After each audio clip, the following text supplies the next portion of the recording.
usability testing. Nah, ini adalah kita akan lebih bahas kepada evaluatornya itu siapa ya di sini.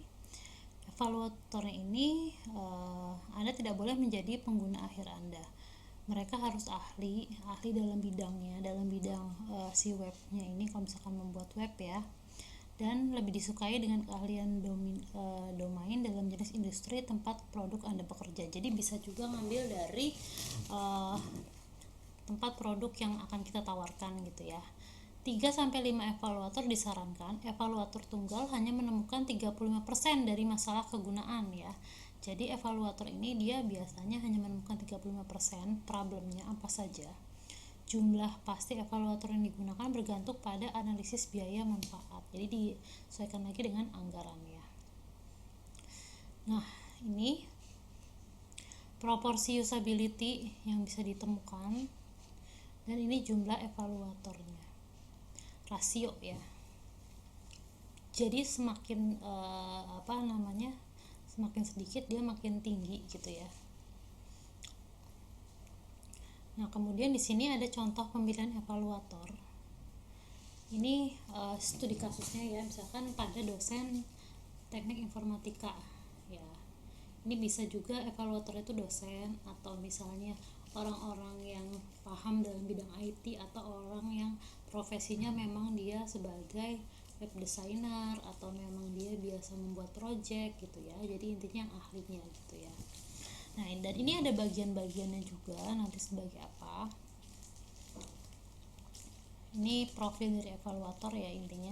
Kemudian brief your evaluator. Jadi diarahkan juga evaluator ini, nggak langsung ujuk-ujuk kita kasih penilaian, draft penilaian. Jadi kita harus arahkan juga.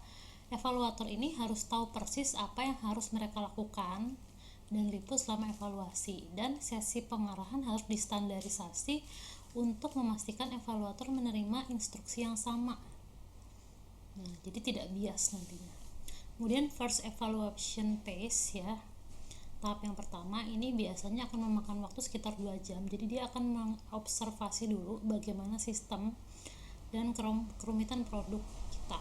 Para evaluator akan menggunakan produk secara bebas untuk merasakan metode interaksi dalam ruang lingkupnya. Jadi dirasakan juga manfaatnya, kelebihannya, kekurangannya ya.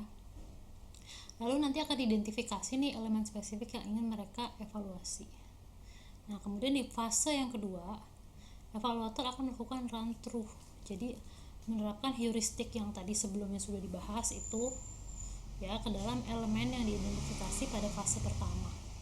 Nah, para evaluator akan fokus pada elemen individu dan melihat seberapa cocok mereka dalam desain secara keseluruhan. Kemudian yang tahap selanjutnya adalah merekam setiap masalah. Jadi kita harus merekam berbagai tugas untuk melacak masalah yang ditemukan oleh evaluator. Pastikan meminta sedetail dan spesifik mungkin ketika dalam perekaman masalah ini. Nah, ini adalah standar atau ranking seberapa serius sih masalah yang ditemukan oleh evaluator levelnya ya. Misalnya yang pertama di level 0 ini tidak setuju bahwa ini adalah masalah usability. Kemudian yang nomor 1 ini adalah hanya masalah kosmetik atau masalah tampilan. Yang kedua minor, masalah kegunaan minor. Ini berarti masalahnya masih kecil usability-nya.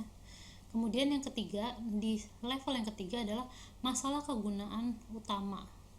Jadi bisa jadi ini masalah yang terkena ini yang fungsi utamanya ini dia ada problem. Kemudian kegunaan bencana penting untuk diperbaiki.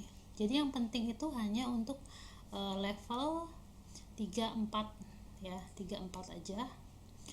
Yang sangat urgent ya, kegunaan bencana ini, mungkin kegunaan bencana ini bisa jadi dalam sistem ini masih banyak error ya, terutama di bagian utama. Nah, kemudian di briefing session ini adalah sesi tanya jawab yang melibatkan antara evaluator terhadap daftar masalahnya. Nah, ini contoh ya. Contoh seorang expert ya, dia mengecek permasalahan dalam usability, ketemu nih di sini ada tidak terdapat tutorial dan help. Tidak ada pesan progres ketika submit data.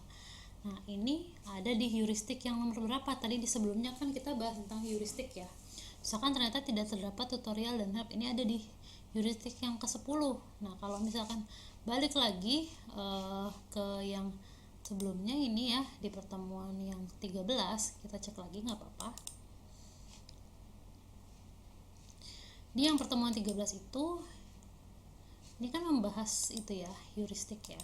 Nah nomor 10 apa? Help and documentation. Jadi sesuai sama ini si evaluatornya ini akan melihat dari sini ya, dari poin 1 sampai ke 10 itu tadi. Jadi saling nyambung ini materinya. Jadi ya benar-benar nanti bisa dipahami ya. Nah ini contohnya.